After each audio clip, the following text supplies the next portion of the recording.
Young man.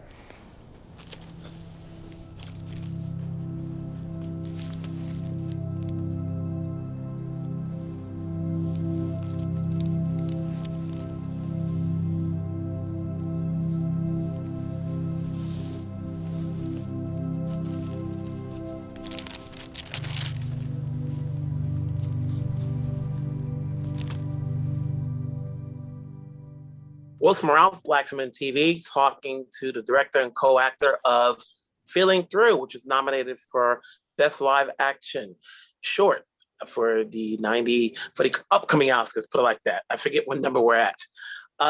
So Doug, it's an extraordinary short film, that's touched people's hearts, which is why we are talking. How did this story come about for you? Well, this is one of those stories. And by the way, Wilson, thanks for having us today. We're really excited to be here. This is one of those stories that was born or inspired directly from a real life occurrence that happened to me. And in short, what that was 10 years ago, when I was still living in New York City, where I'm from, and I was coming home late, very late one night or early morning, you could say, from being out with some friends in the East Village. I saw a man standing on a street corner holding a sign that said, "I'm deaf and blind and need help crossing the street." So I approached him and I tapped him, and he pulled out a notepad and wrote a bus stop nearby that he needed. I took him over there, and when we got there, I realized the bus wasn't coming for over an hour, and I wanted to let him know I'd sit and wait with him. So I didn't know how to communicate with him, and I just instinctively took his palm and started tracing one letter at a time, letting him know I'd sit and wait. And we ended up having a whole conversation that way, of him writing in a notepad, me tracing one letter at a time on his palm. And I mean, to say that it was like an impactful moment in my life is an understatement. And there's so many layers of it. I mean, on the one hand, I was meeting and interacting with the first person who's deafblind I'd ever met in my entire life. It was also such an interesting and unique and intimate way to communicate with someone that I had just met, by like that physical touch and the concertedness of needing to write one letter at a time. And also this man Artemio was just this really charismatic, beautiful person that I felt like I'd really made a connection with. And it was just something that stuck with me really, really intensely for a number of years. I wrote the script really 9 years ago. I just didn't feel like I was ready to make it at the time. And through some fortuitous circumstances a few years ago was the right timing to kick up, to brush the dust off the script, if you will, and get this whole thing going. Before we get to you, Steven, but then, getting it done and then getting it made, and then you're making a story here. When you chose to go with an actor, did you look for somebody who was deaf and blind, or did you just want to make it a little easier, just let me get a deaf person? Yeah, in this case, I knew just instinctively from the moment that I was ready to make it 3 years ago. The first thing that I said, I randomly Googled, I just Googled deafblind organization and called the first number that was on Google. And I just said, "Hey, I have this story I want to make. I want to cast a deafblind actor. Is that crazy?" Because at the time I'd only met that one individual, Artemio. And the man that I had on the phone was like, "No, that's not crazy at all. You should reach out to the Helen Keller National Center," which started my partner. It was the beginning of what turned into a partnership with them in collaboration to make this film and work with their team to cast Robert, who's our actor, who's deafblind, who, mind you, was not even on our we had someone named Chris Woodfill, who's deafblind, who's the associate executive director at the National Center, who really spearheaded the casting for our Artie character, who's the deafblind character in the film. And Robert, Chris had reached out to people all across the country who were deafblind. Robert was not on this list. He was actually working in the kitchen at Helen Keller National Center, and famously got pulled out of the kitchen and thrown into a casting room before he'd even been explained what was happening. And, the rest is history, as they say. He was just the perfect fit for the role. So fortunately, I did have that instinct from the very start, and was really fortunate to partner with the Helen Keller National Center to be able to realize that. And then there's you, Steven. Obviously, I've read your story, it's been years, but you've kept at it. You've stayed with this path in this realm of acting. How did this project come to you? Yeah, thank you, Wilson, for being here, for having us here. This project came to me, I think it was the beginning of the year or the middle of the year of 2017. My manager, who's still my manager today, Authentic Management, he sent me the project he told me to do like a self-tape of it. So I sent it in and ended up getting a call back, which I was really excited for. And I had no idea that I was actually going to be playing alongside a real life blind and deaf actor until I spoke with Doug. And I was like, wow, this is like more exciting than what I was anticipating to be getting myself into. So when I got to the call back, a few weeks after the call back, I was told that I had the role, and we went on from there.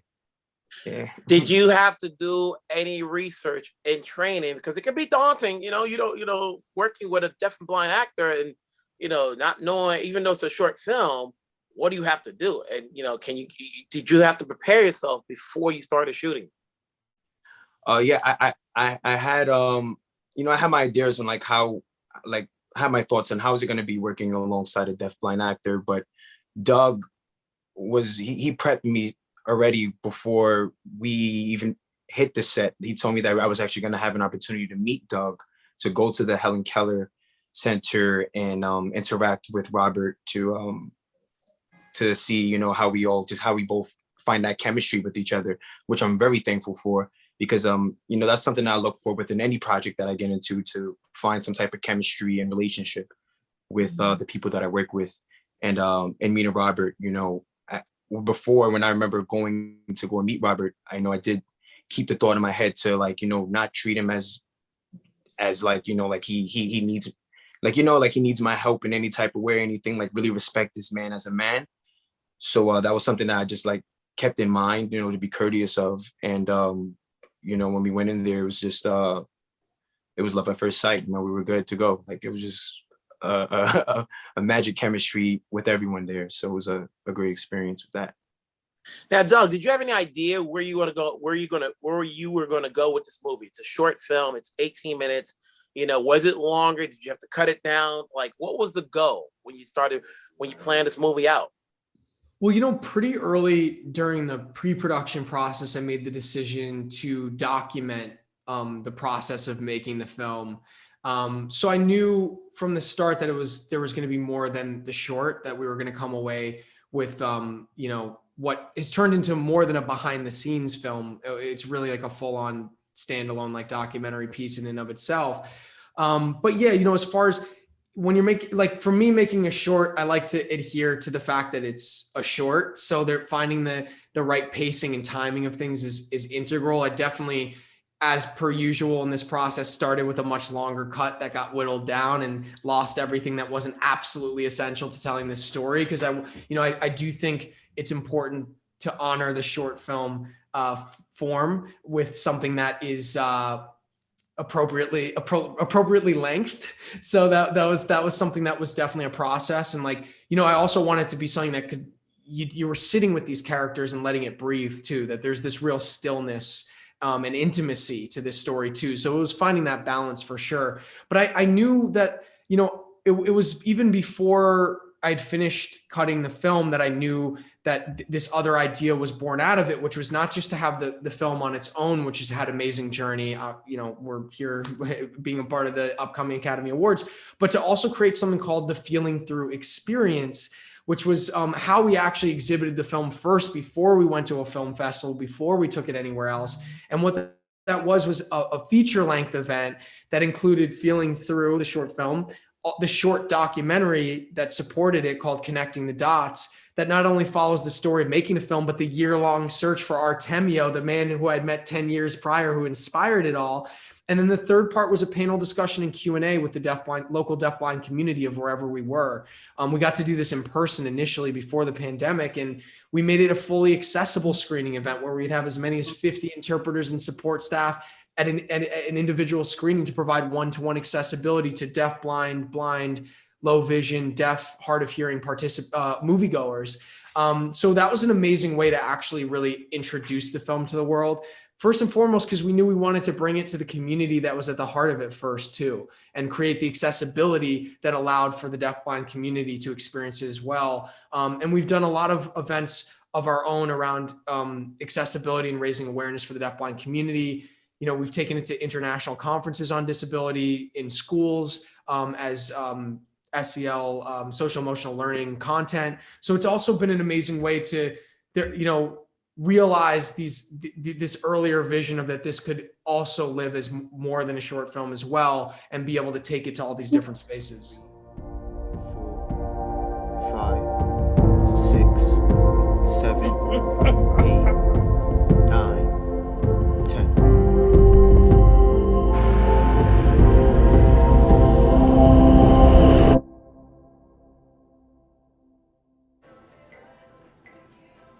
You never seen a blind and deaf guy before? I live in New York City, and I've written to trains and buses, and and I've seen deaf people. I've seen blind people. I don't think I've seen a deaf blind person, and maybe I haven't, maybe never noticed it. And, I wouldn't know how to respond, for you, Steven, because Doug has been in this world for years now. What'd you take away after doing this movie, and then you go about your everyday life? Have you come across another person like the character you played, and the person you're dealing with? Do you have a new appreciation or a new respect for the people with disability? Yeah, that's a great question. And there's so many avenues and paths of what I took from filling through. Every day every time I actually think about the movie, I always think about something else about it. And I actually do have a cousin who's a part of the deaf community. So I was fully aware of the deaf community. But as you said as well, I've never met someone who's deaf and blind. And so being being on set and having on the clothes of Tariq and everything, and just being in that scenario really put so many things into perspective, just being in that world that felt so real in those moments of how is this man so brave right now? Or why should, what am I really complaining about being afraid of right now? So many different ways. And you just start to look at things what really matters, you know what I mean? And honestly, when I was I think back, if I would have had, because sometimes after you have a conversation with someone or something like this, I could go back and say, oh, I wish I would have said this. I wish I would have said that. And one thing I would like to ask Robert one day when we ever talk again is, what matters to him? That's something I would love to ask him, and I have a high appreciation for the community that Robert has been for that community, and just in a whole, just appreciation for life in general. I do have to ask, how did he get there in the first place? How do they navigate when they have true disabilities? How did he get there? Can they get on their own without having anyone to help them? Especially when they can't see what they're writing and they can't hear. That's a great question, Wilson. It definitely, varies individual to individual, and something that's really, I think one of the biggest things that I've learned about the deaf-blind community, that's something that we try to share as well on our platform, is that it's a really diverse community and a really diversely capable community. But if you imagine it being a community that includes everyone who's has some vision and some hearing but is legally deaf and legally blind, all the way to people who are completely deaf and completely blind, and everyone in between, you can imagine there's any number of specific manifestations of deafness and blindness when you have dual sensory loss. So, in say Artemio's case, Artemio is the man I'd met 10 years ago who inspired all this. He communicates through tactile sign language, which is, sign language signed into the hand. But he's also someone who's fiercely independent. He lives in the Bronx, and he ventures out into New York City on a regular basis by himself, navigating the streets by himself, getting on and off trains by himself. And, to the point where you can't use your own, if you're sighted and hearing, you can't place your own understanding onto him, because there have been times where I've been hanging out with him and we're parting ways and he's getting on the train. I'm like, do you want me to ride up with you? And he's like, no, I'm good. And I'm thinking to myself, as a sighted and hearing person, it's hard enough to navigate the trains in New York. They're changing all the time. You know what I mean? But he knows what he's doing and he knows how to get around. There are other people who, need more assistance as far as getting around, whether that's having an SSP or social service provider that is someone that maybe acts as a human guide and helps them get around and helps them communicate. So there can be a lot of different manifestations of it. Robert is someone who prior to the pandemic, when he was working still at the Helen Keller National Center in the kitchen, he would take multiple modes of transportation to get there on a daily basis as well. So he's someone who's also very independent, and it really just depends on the individual and their specific needs. You got the nomination. Congratulations. Are you guys going to the award show, or how is that going to work out? Well, yeah, thank you. We're very excited, and we're still figuring out the final details of like how many people can go and who can go. And obviously the Academy is keeping that very tight this year compared to other years because of COVID. So, I'll be going. I really hope, Steven can come too, and still learning some of the details of like, again, how many people can go. But yeah, we're really, really honored and excited to be a part of it. And it's really, it's the highest honor in filmmaking. That's not something that's lost on us.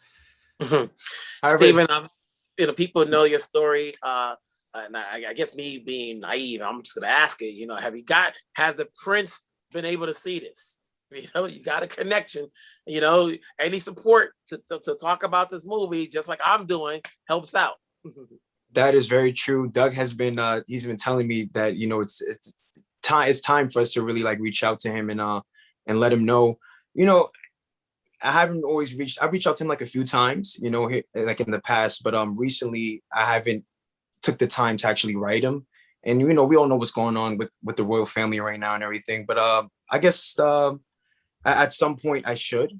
And I think I would reach out to him, because he did say, last thing he did tell me was that he's always willing to advocate for me and send out whatever he can do in terms of like, press or social media, whatever. So that's something I'm definitely looking forward maybe to doing pretty soon, sooner than later. Mm-hmm. The film has been shot, but you guys will continue to promote this.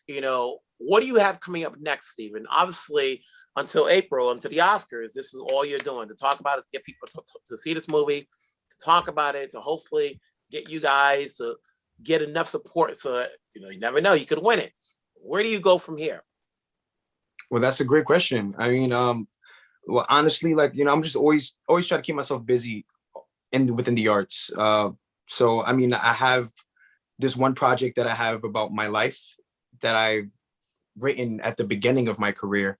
My mentor, Moises Belisario, he and we co-wrote it. At first, I was writing stories about my life for therapeutic reasons. And then, so right now, that being like, it was like something for the theater and the stage and everything that's going on now, we've been it's being turned into a pilot. So that's something that we're looking forward to engaging in. As terms of like, besides that, I'm still auditioning and still looking forward to expanding, getting whatever roles come my way. Like I just trust whatever falls into my world and in my lap. That's the energy and character, or whoever I'm going to portray is meant to be. So I'm just going along with the punches. Yeah. And Doug, obviously every director has something ready to do once this is over, because you never knew when you finished this what the next step was going to be. So you can only think about like, okay, let's keep it going. What's your takeaway from this as you move on to your next project? Well, before I answer that, I just want to say the sky's the limit for Steven after this. As anyone who sees the film knows that. One thing we consistently hear back every time someone watches it is how beautiful his performance was in that film. And I'm excited to see where Steven goes from here, because I know there are certainly huge things ahead.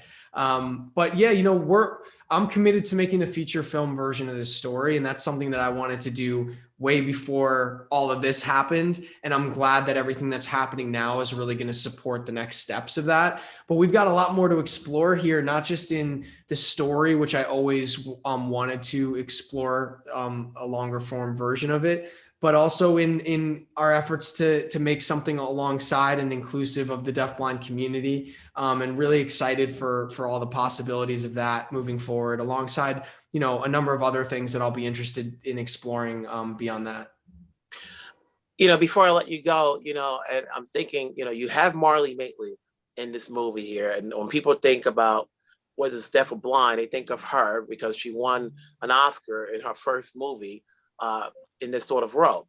And interesting enough, and I don't know if you've been paying attention, the film that won Sundance happened to be dealing with this community. So people are now looking, you know, this community is now expanding, you know, so we're going to get more projects out of this, you know. Let's hope this movie goes far. So we now have an actress, we have a film that played at Sundance, we have a short film. You know, we're going to hopefully get more of this. So at the end of the day, you know, where can people see this now? So people can actually go to feelingthrough.com is the easiest way. And not only can you watch Feeling Through there, but you can also watch the supporting documentary that takes you behind the scenes of the story called Connecting the Dots. And that'll show you the journey of the inspiration behind this, my partnership with HKNC, having cameras in the room when we first met Robert, and our year-long search for Artemio, who's the man that I had met now 10 years ago who inspired all this. And you can watch both of those at feelingthrough.com. Mm-hmm. I appreciate you guys taking the time to talk to me regarding this movie so that audiences are aware of this. Obviously, we know it's one of the 5 nominees. Let's hope it plays out and it has a life outside of the nomination so that it can be shown in schools. It can be shown everywhere. It can be shown as a preview to other films, you know, down the road. So I appreciate it and the best of luck. Thank you so much. Thank Wilson. you. Thank you, Wilson.